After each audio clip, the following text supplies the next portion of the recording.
Call the meeting to order. The American Canyon Fire Protection District Board meeting for May 28, 2024. Please rise and join me in the Pledge of Allegiance.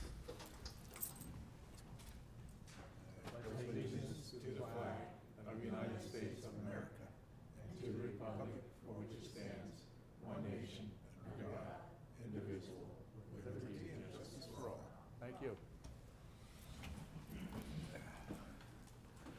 Roll call, please. Board Member Joseph, Here. Board Member Washington, Here. Chair Garcia, Here. and excuse our Board Member Abu Damos and Vice Chair Oro. Okay, very good. Moving on now to report on closed session, confirmation of reportable action. Mr. Ross?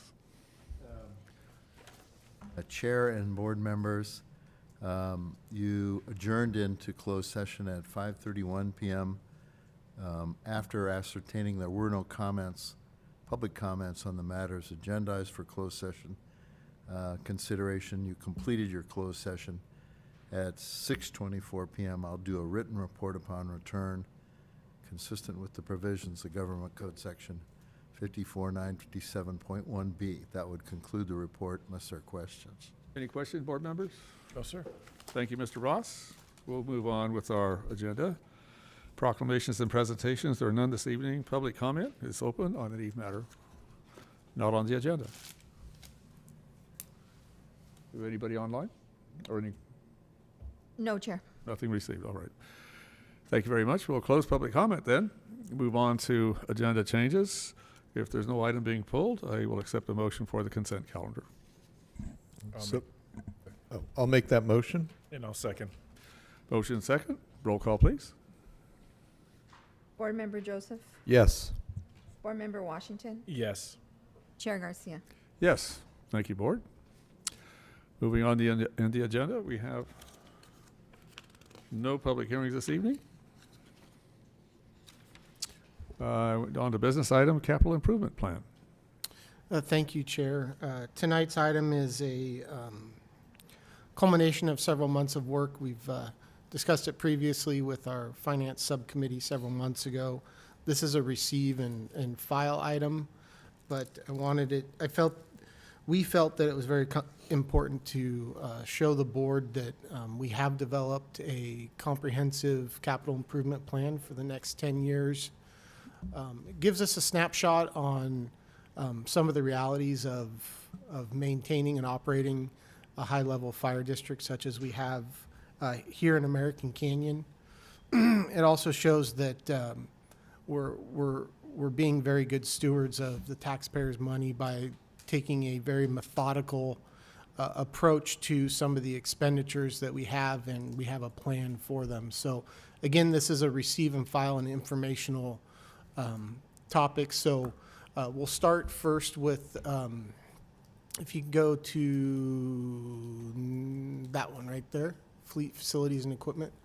So traditionally, a lot of our capital expenditures come out of our fleet, facilities, and equipment fund. This fund is predominantly funded through our mitigation fees that we collect on new construction. So we broke it down really into kind of three buckets. One is the facilities, the other is fire equipment, and then the last one would be fleet. So obviously facilities and fleet are traditionally the more expensive items for a fire department or a fire district. So if we look at this, we start with fiscal year 24-25. Obviously in 23-24, I'd like to highlight that we did receive $144,000 in grant monies to help accomplish some of our capital improvement plan needs that we didn't have the financial capacity to take out on our own. So if we go down, we start looking at some of our equipment. Obviously, we have 2 engines on order to replace our 2 Type 1 engines. Those have been included. Then we have potential looking at some of our other needs into the future. Our next biggest equipment need would probably be the replacement of our current ladder truck. We looked at that as a financial forecast, starting to step into that in fiscal year 26, 27. We feel that will allow time to collect excuse me, mitigation fees to help offset the costs of the equipment instead of through the general fund. And then we're taking the same approach of lease financing option that we did with the 2 engines. One thing I am happy to report, if you look just below the replacement of our ladder truck is the equipment, is the enterprise's lease, approximately $64,000 a year. You may recall that one of the provisions within our lease is we were able to sell back our existing light vehicles to Enterprise. And we sold 6 vehicles. And the revenues that we received from those 6 vehicles will be credited towards our lease. But essentially, those 6 vehicles covered 1 full year of our lease, just about $64,000. So if you look at it kind of in the grand scheme of things, we're essentially getting the 5-year lease on our light vehicles, but we're paying 4 years of it. So we're really happy with that. That was a very sound fiscal decision moving forward. Some of our facilities, obviously. Can I interrupt you for a second? On the replace one ladder truck, are those estimated financing charges versus, okay. Yeah. Unfortunately, with everything in today's world, costs have gone up exponentially. You may recall that I think it was about 2005, they purchased that ladder truck for about $250,000. It's about $2 million in today's costs. All right. So that's why we're looking at the financing costs and spreading it out over multiple years instead of an outright purchase right away. Okay, thank you. I wasn't sure whether that was a financing or if you were saying, let's start setting $300,000 a year aside. And No, excellent question. Those are financing charges. okay, thanks. If you look under facilities, I'll go to the next line item. We've started stepping in the potential of what we anticipate, and again, because it's several years out, there still is some wiggle room in that. But we started looking at the financing costs of a new station to replace Station 211. Now, we've also done some things that aren't quite reflected in the CIP with the creation of an agreement with some of the local developers for the creation of community facilities districts, CFDs. So those will help offset some of those financing costs. But as we started planning out, we wanted to just take a snapshot in the estimate of what the financing costs would be for that new station. So you'll see about fiscal year 28, 29 is when we're starting to kind of step through that. Station alerting is another item that will be for our current Station 11. Again, that's estimated. We'll see as we get closer if that need is in that fiscal year, but we wanted to at least start planning for that. If you go down a little bit further, please, Laura.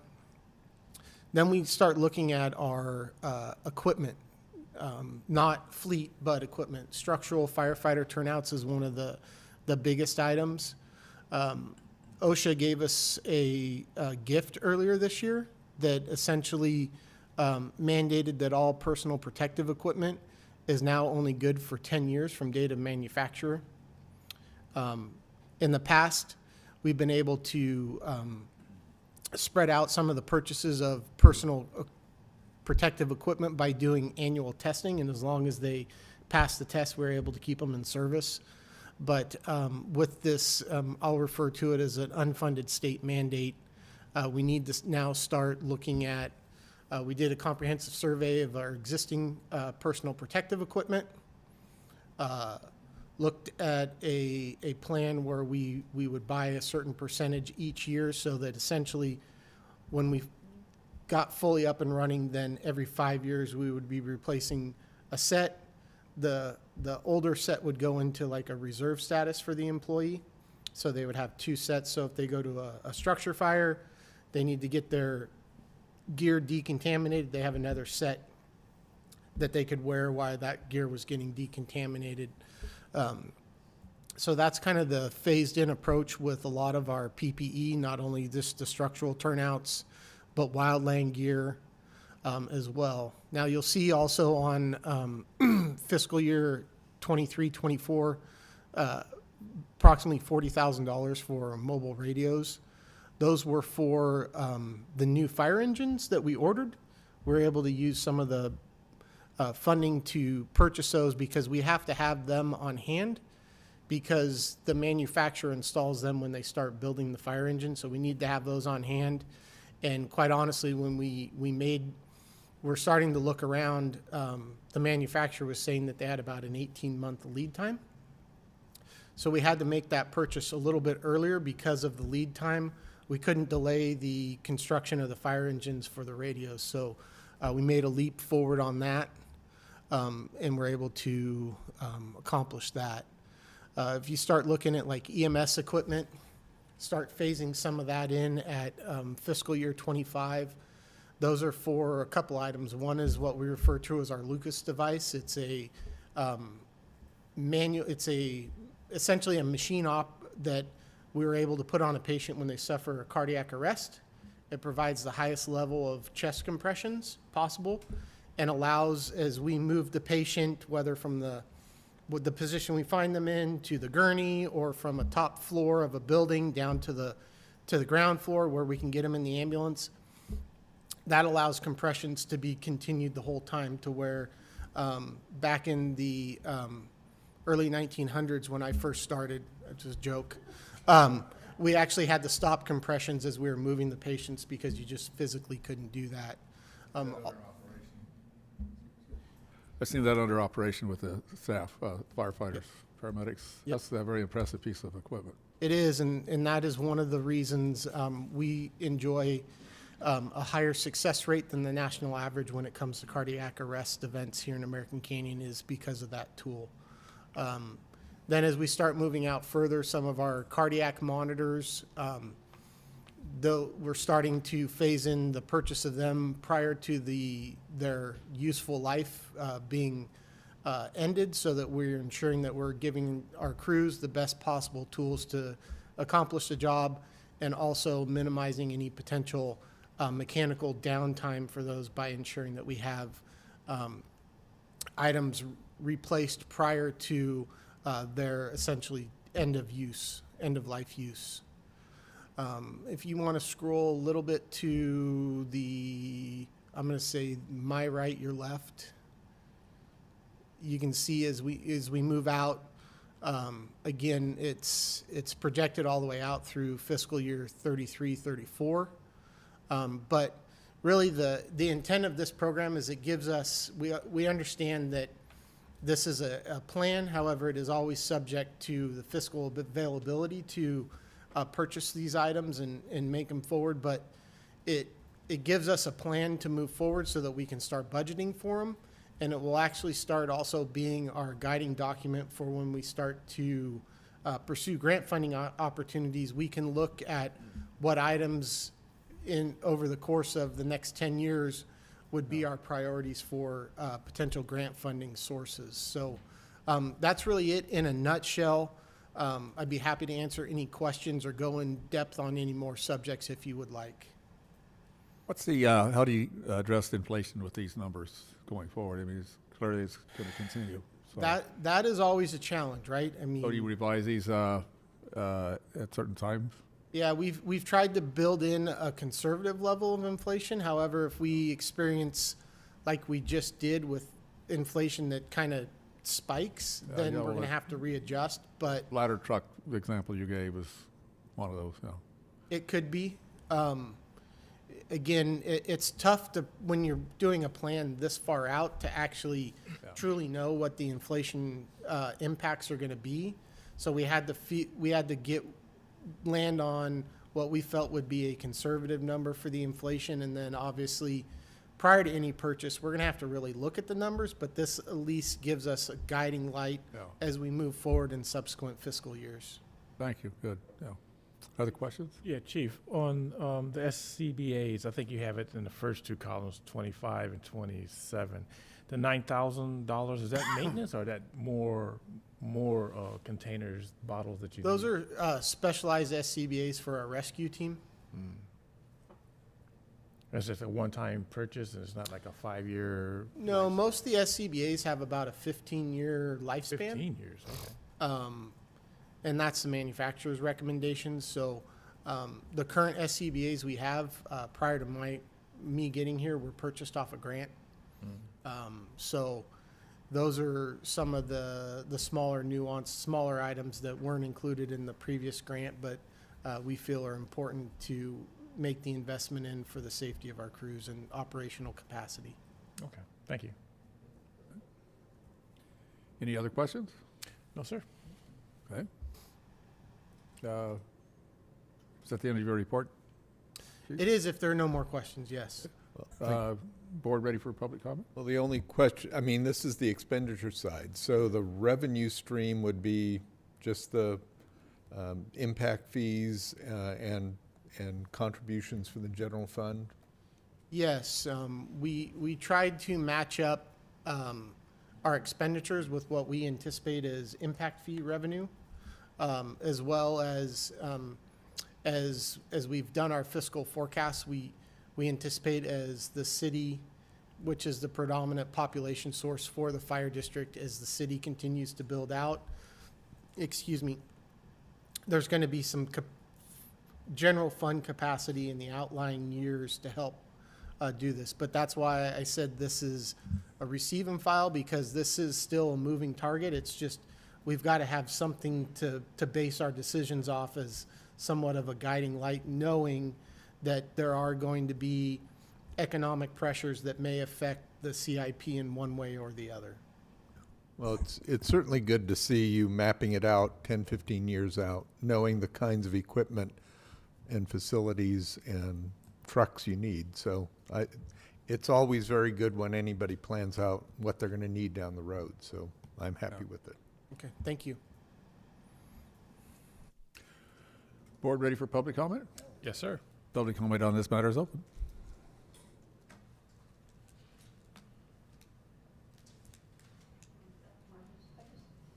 Oh, hang on a second, excuse. Oh, your mic's on. I don't think you need a microphone, but anyhow, I have one question, Chief. When you retire or when you get rid of the old ladder truck and you buy a new one, what do you do with the old one? There's really a couple options with it. One, we can try to resell it on the open market. That is one option. We can donate it to a local fire academy as another source. Or there's always the opportunity to make a donation to our brothers and sisters in Mexico, the Bomberos. In fact, one of our previous engines that the district declared surplus prior to my arrival was actually donated to Mexico. And a couple months ago, a surprise visit from some folks from Mexico, the Bomberos is what they referred to, stopped by the station and actually showed the on-duty crews the picture of the engine still pumping and fighting fires down in All right. Mexico. So there's a couple different options, really, and it depends on the market and the situation when we decide to declare those vehicles excess. I thought about buying it so I could trim my trees better.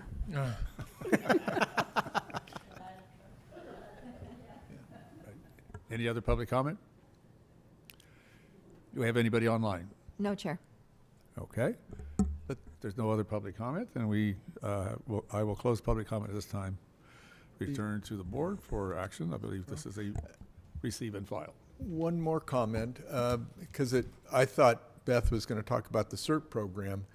Is there anything, any kind of equipment that might be donated to the CERT program that they may need, or is that already covered in some other fashion?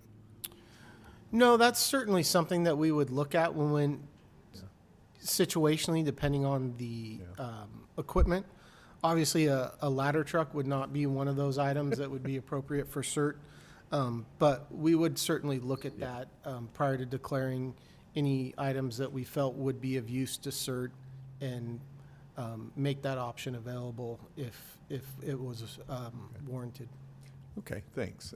It just, like I said, I thought she was going to talk about getting some hand-me-downs for the CERT program instead of a ladder truck for tree trimmings, which could come in handy in a lot of areas. We want to. Well, and I appreciate you bringing up CERT. One of the things that we're able to accomplish with the enterprise lease light vehicle fleet is we now have, traditionally when CERT would go out and do traffic control and so forth, the volunteers from the CERT team would use their own personal vehicles. We now have a light vehicle that is available for them to use with Amber Light package on it to help provide enhanced scene safety for them when they are out working on the roadways here in American Canyon.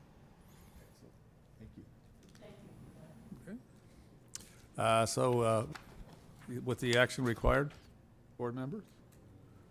Motion to receive and file? Do we need a motion for that? I don't think we need a motion to do that. We just. No? Pilot. All right. Very good. Thank you for the presentation. Moving on to Fire Chief oral report. Yeah, thank you, Chair. I didn't mean it to be the fire chief meeting, but I guess I'm the one doing the talking tonight, so Yep. I'll share some things that have happened recently here in the fire district that we're very proud of. The first is just recently on, it was May 16th, we held a 10-year celebration at the fire station celebrating 10 years of providing advanced life support services or paramedic services to the community here. It was very well attended, and I think really, at least for me personally, what really drove home the importance of our paramedic program was the comments from Jeanette Tonginson about the positive impact that our paramedics and our firefighters made on her husband's life, and the fact that he's still here today to share his life with her. That really hit home for me. In fact, it was, I guess I drew the pill and had to speak after her, and it was very difficult to really, how do you top someone that is pouring their heart out, talking about the impacts that our crews have made on their lives. So that was a very special occasion for us and something that we're very proud of here in American Canyon. Moving along, this Thursday, May 30th, we'll be having the badge pinning for our 3 newest recruits at our fire station on Donaldson Way. That's at 4:30. Public's welcome to attend as well, but it's always exciting when we get to welcome 3 new members to the AMCAN family. So really glad to have them, and look forward to, as usual, of having a nice event, formally welcoming them to the American Canyon family.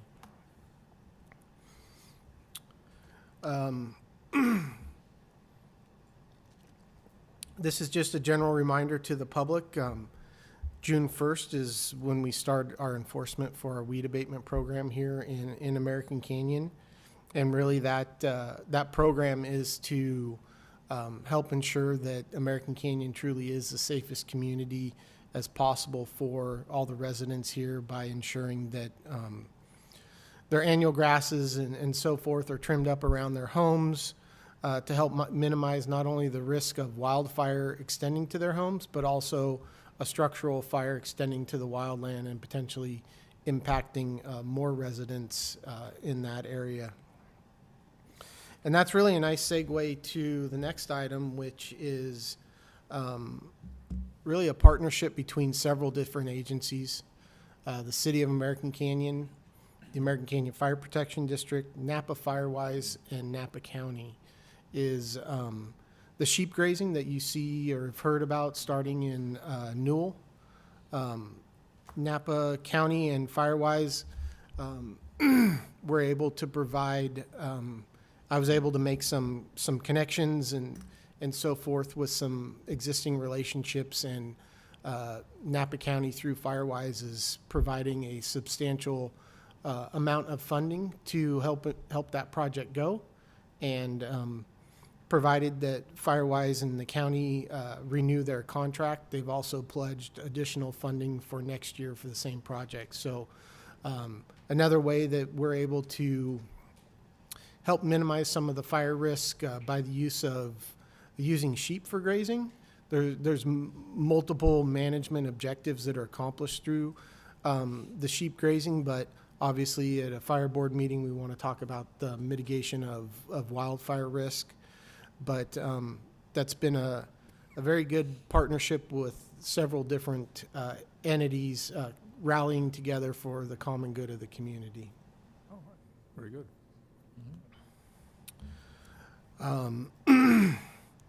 Also, I'm happy to report that just a couple weeks ago, we received our new boat that we secured funding through as a grant from the Department of Boating and Waterways. This is an inflatable boat that will really truly meet the needs of the tidal influences of the Napa River. It can operate in as little as 4 inches of water. So our crews are actively training on that boat, so it's not quite in service till we get the crews trained, but we're very grateful to the Department of Boating and Waterways for just under $45,000 in grant money to facilitate that purchase of that boat. The boat was actually custom made in Kentucky and then shipped out to us. So like to give a lot of credit to Captain Abalos and Chief Prettyman that helped design the boat, Miss Preventure for writing the grant. So it really was a collaborative effort from a lot of different levels within the organization to make our need of having an adequate rescue boat a reality. So very happy with that. Lastly, I hate talking about myself, but I will. Last month attended the Fire Districts Association Conference of California in Monterey. And happy to report that I was elected onto the board of directors again.